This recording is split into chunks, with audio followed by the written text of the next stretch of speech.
their major weapons. Cameron is out. I don't know if he's going to play or not.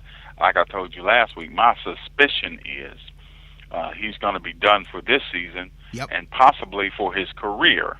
If he can't get himself together, if he constantly has symptoms, my guess is he's not going to be able to play again, because that's serious when you're in that protocol and you can't get out of it week after week after week. So now it's been about three and a half weeks since he had the initial concussion this season. I think he might be in a little bit of danger of losing his career. So you can't count on him. And Jim Dre or Barnage can't catch well enough, can't run well enough. They're all right as blockers, but the Browns missed that weapon of Cameron. Going to Josh Gordon. Josh Gordon is in his first week back. I know the reports have been that he's looking good and blah blah blah. That's in shorts against your own guys in practice. Okay, well, let me see on Sunday against True Font and the rest of the Atlanta Falcons what he's like, and then I'll be able to judge. But until then, I'll have to say they're not probably not going to get a lot from him. I'd love to be surprised. I'd love to be wrong. As you know me, I'll tell you when I'm wrong. Yep. So the running game has started to resuscitate itself, but they have to be more dependent on it. Kyle Shanahan has to say, look, this is what we do best: sprinkling in some passes, keeping Hoyer safe and out of trouble so he won't make the wrong moves. I think this is what we're going to have to do, and they're going to have to commit themselves to running the rock, I guess, 45 times to control. It's the same formula every week. Control the flow of the game with your run, pass judiciously, pass game. I don't think I remember seeing more than a boot, just one, where he does that and comes around. He has his option of 3 or 4 receivers, and one is usually wide open. I didn't see that on Sunday.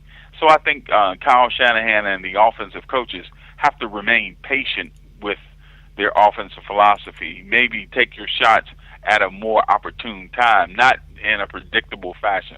Well, it's first down. We know he's going to take a shot. He doesn't have the arm. He doesn't have the accuracy. I'm talking about Hoyer to do that. And so to cut a quarterback loose like Hoyer is to invite disaster.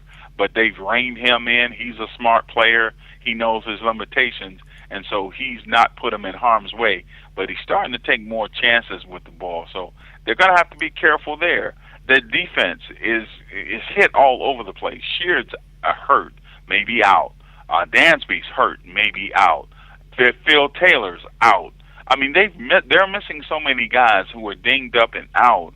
Man, it's going to be tough. I'll tell you what, beat. though. I will just say this. Those guys, both of those two, Sheard and Dansby, I talked to a couple of guys, man, they may end up playing this week, man. They're definitely gutting it out and trying to get out there, which I give credit, because how many years have we watched guys cash it in at the end of a season and go, well, I'm going to heal up, blah, blah, blah, and they never get back out there. Both of those guys are looking like they could be really hurt, and they're like, no, damn that. We're in a playoff run. I'm trying to get back out there. You got to appreciate the effort there, Those guys on this team understand they're on the precipice of something. They've won 6 games. The way I figure it, they're about 4 games short of a playoff berth, legitimately. Yeah. So that means they got to win 4 or 6. Atlanta is one of those. If they want to be, in the playoff team, they have to beat Atlanta, who, by the way, in a strange circumstance, is in first place. I know. So if they come out and play well on Sunday with a hostile crowd, I mean, those people get crazy. That rise up thing, those people down south get crazy. Really, their best game. I said Cincinnati was the telltale game of this season. It now switches to Atlanta in the Georgia Dome, 1 o'clock on Sunday. They're going to have to be hitting on all cylinders. No penalties on kickoffs where you return it for a touchdown. None of those destructive plays that take you, out of your rhythm, because they have so little talent because of injuries, attrition, and just they don't have a lot of talent, period. So they don't have many playmakers. But you know how the Browns do. They surprise us. And maybe there's going to be a big play from Miles Austin, probably the only one this year. and they're going to have to play better if they want to beat Atlanta in Atlanta on Sunday. For sure. The Falcons got weapons, that offense especially. It's Joe Hayden, those guys going to have to come to play because they're going to have some work cut out for them too. It's going to be a lot of fun to see it. And, of course, as you said, in the dome, the noise, all of that a factor as well too. So we'll see. They play fast. We'll see how that all works out. Kendall, great conversation. We'll talk some hoops, little Browns. Can't wait to get back here with you next week. We'll see how that first game of Josh Gordon back did, how the Browns put him in the offense, and we'll see how they went to the dome and handled things before we start looking at the next slate. Okay. Take care, Jerry. You too. My man, Kendall Lewis. Great conversation today. Always a good time. Not saying like today was any different, but it's just a good conversation today. Thank you guys for being with us.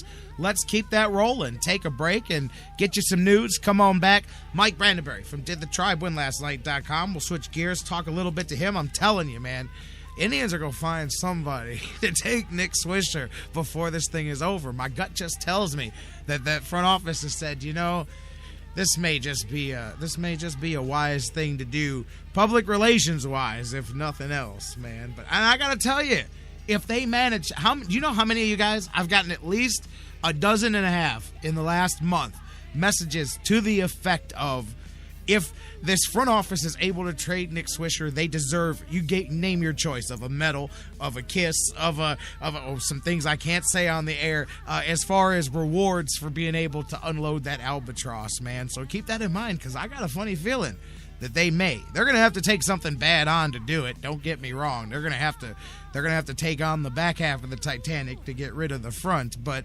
hopefully at least the back half of that has got the one that's got the life rafts on it. So we'll talk about that with Mike Brandenberry from DidTheTribeWinLastNight.com. Listen, Bruce, you're my friend, but you can shut up in the chat room. There ain't a word that comes out of that idiot Booms' mouth that's worth a damn. Sorry, brother, not gonna fly here. We'll be right back with Mike Brandenberry from DidTheTribeWinLastNight.com. Coming up next after the news.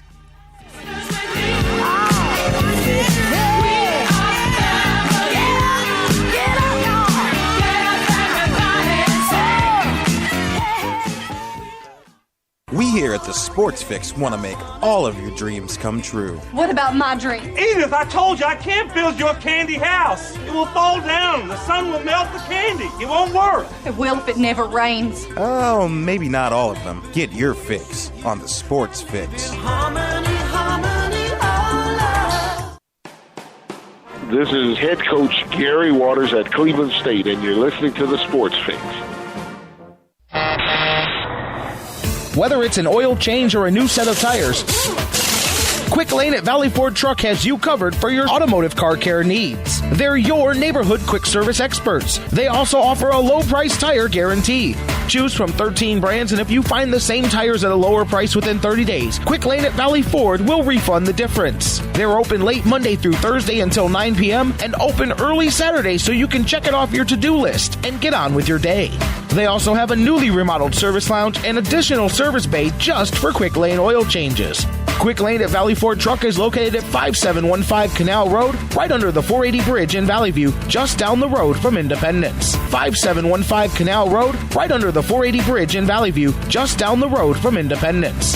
Come see why life is better in the Quick Lane. QuickLane.com/Valley Ford Truck. That's QuickLane.com/Valley Ford Truck.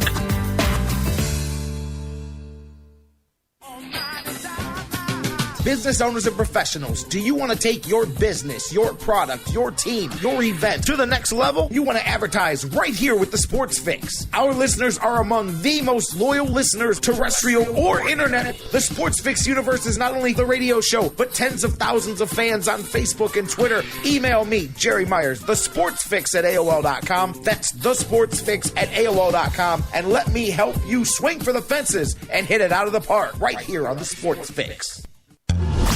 The Sports Fix is now available every day on the world's largest internet radio service, iHeartRadio. Download the free iHeartRadio app, subscribe to the show, and get your fix.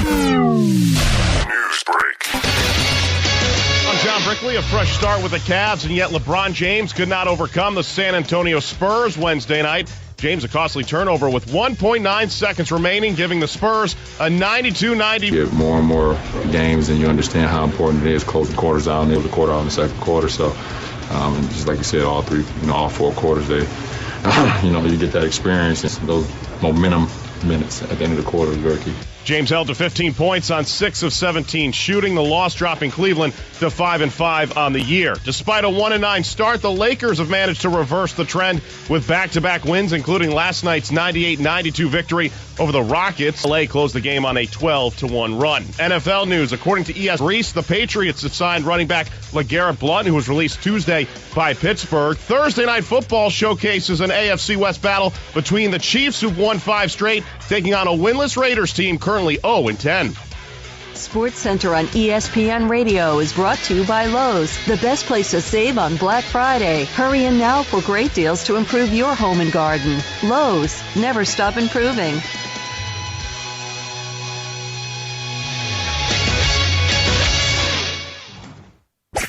Now, back to the Sports Fix.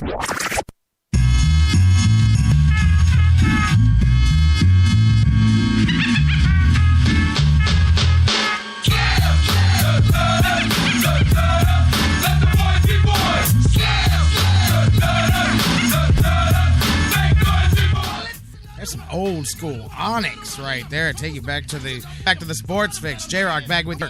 Rolling into hour 2. Thanks to Kendall Lewis, the BSK, for joining us here. Don't forget, not only is Mike Brandenburry, he's in the queue right now on tap, but coming up this hour, BJ Rudell, Fantasy Football for Winners, getting you all set starting tonight. And then Eddy Jansen from More Than a Fan Cleveland, talking Cavaliers, hoops, and so much more. All still to come, but we're rolling on here. Of course, the phone's not open. We got a lot of guests on the slate still to come. But hit us up. Use the social media all day long, Facebook and Twitter.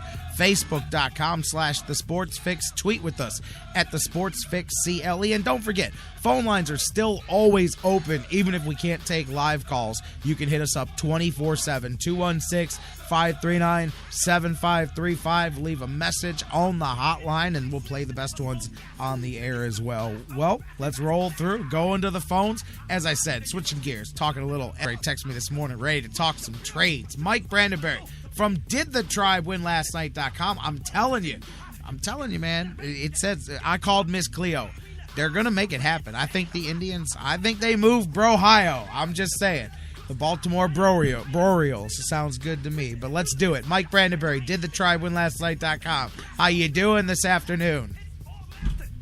I am doing good, Jerry. Anytime that we are going to spend the next half hour talking about trading Nick Swisher, I think I got up early this morning and saw that it was Thursday and was like, today is going to be a good day. It may be a difficult trade to make, but, brother, let's talk about it.